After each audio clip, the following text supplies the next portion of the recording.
জামালপুরের মাদারগঞ্জে Dhaka customs agent অ্যাসোসিয়েশনের নির্বাচন, ক্রীড়া ও সাংস্কৃতিক সম্পাদক পদে মোখলেছুর রহমান নির্বাচিত হওয়ায় সংবর্ধনা দেওয়া হয়েছে। শনিবার সন্ধ্যায় মিলনবাজার বটতলায় সর্বস্তরের জনগণের পক্ষে সংবর্ধনা দেওয়া হয়।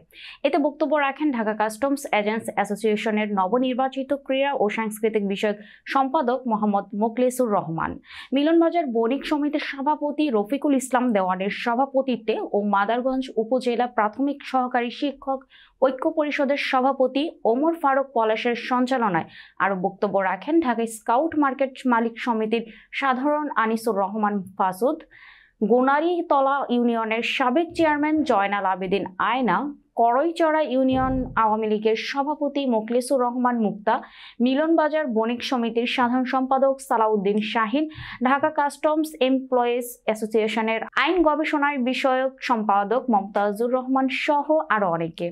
আলোচনা শেষে 30 মেধাবী শিক্ষার্থীদের মাঝে বৃত্তি প্রদান করা হয়।